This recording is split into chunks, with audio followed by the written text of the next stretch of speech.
All the way back in the 2nd century BC, the Han Dynasty served as the second Chinese imperial dynasty to date and had ambitions to accomplish more than just that. Initially hoping simply to resolve the recurrent issue of Emperor Wu decided in 138 BC to send an envoy off to try and form some type of alliance or garner support from the Yuezhi in the west. As he traveled through Central Asia, the emissary, Zhang Qian, witnessed for the first time a variety of new people and cultures and was particularly fascinated by the Da Yuan people. To be specific, Qian was drawn to the horses of the Da Yuan. Although the Han Dynasty had long been using horses in warfare, and even as far back as during the 11th century BC, Shang Dynasty cavalry and chariots were popular, the horses of Da Yuan appeared to Qian to be far superior to those that were bred in China. Admiring their size, strength, and speed, Qian returned to Emperor Wu and informed him of these magnificent beasts. As a result, Wu decided to purchase some of these Western horses,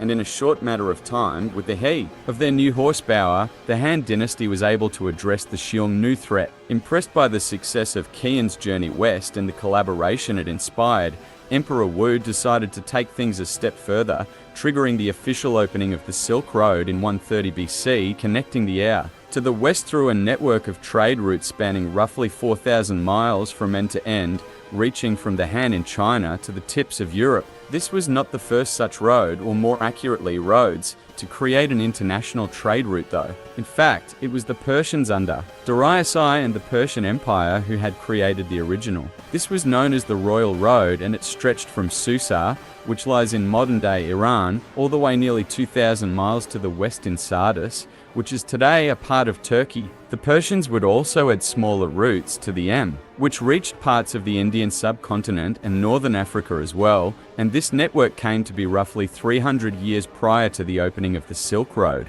Although later outdone by the Silk Road, the Persian Royal Road was quite impressive in itself, and the writings about its messing, provided to us by Herodotus, would later form the basis of the United States Postal Service creed. Nonetheless, the Silk Road would soon be the ultimate route or routes for messengers, merchants, and explorers alike. The roads were used in a few manners, with the main being for commercial trade. Despite the fact that the term we know it by now was not actually coined until the late 19th century, the Silk Road did, in fact, serve as a major contributor to the trade of silks throughout the regions it spanned over. For a long while, silk only came out of China due to the Chinese, who had discovered how to harvest the material from the cocoons of silkworms and had strategically hidden this discovery from the rest of the world. Thanks to the creation of the Silk Road network though, the material and products produced from it could now be sold all throughout the path to Europe, and it was the Far West Romans, in particular, who really fell in love with this Chinese commodity. This near obsession with silk that the Romans developed would actually also prove to be a prime example of how the Silk Road not only spread goods from west to east and east to west, but also brought culture and new ideas to each state that it touched. In the case of Roman silk, the remarkable demand for the product within the empire eventually put Rome in a position of an unfavorable balance of trade, which deeply bothered the emperors. While nothing would ever be done to rectify this before the 476 fall of the Western Roman Empire, the Eastern Roman Empire, or the Byzantines, would take on the burden, and it would be their emperor who now put an end to it. After discovering the source of this infatuating material, Emperor Justinian sent 2 men undercover as monks into China to steal enough silkworms to start a new production stream of silk back in Byzantium. The expedition worked, and now the Eastern Roman Empire could save itself from the same high-priced silk-induced trade imbalance of their Western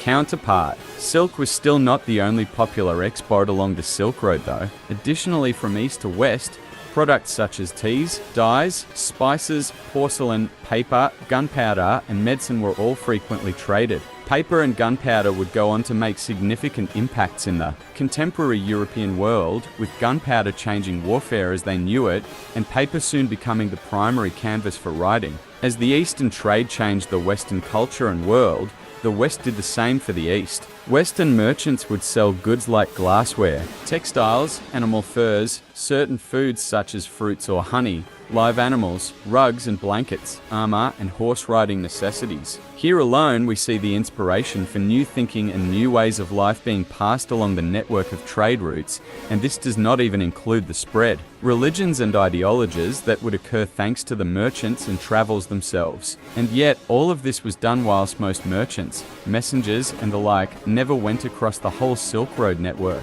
In reality, the vast majority of the traders especially would only go part WA, or trade their goods to another merchant, and then that man would go and do the same.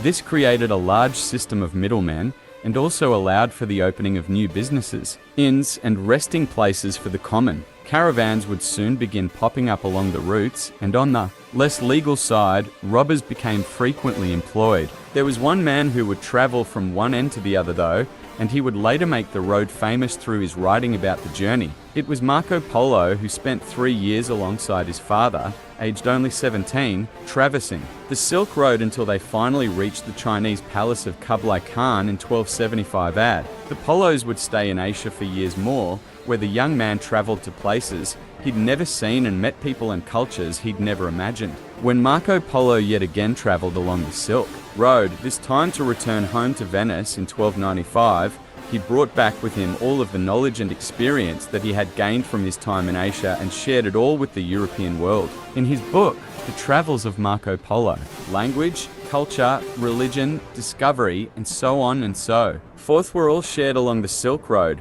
making the ancient trade network an invaluable part of history and our world today.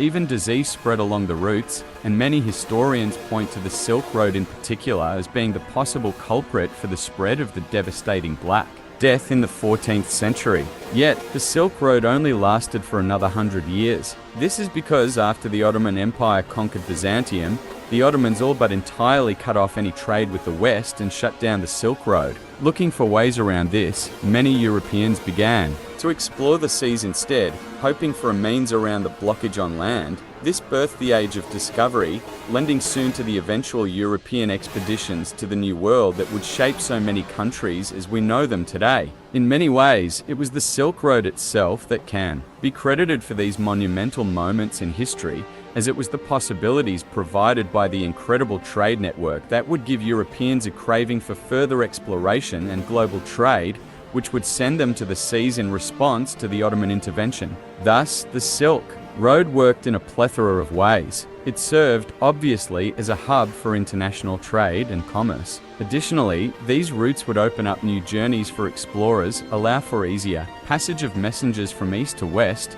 and through all of this help to share and exchange cultures, languages, religions, ideas, development, and sadly, even disease.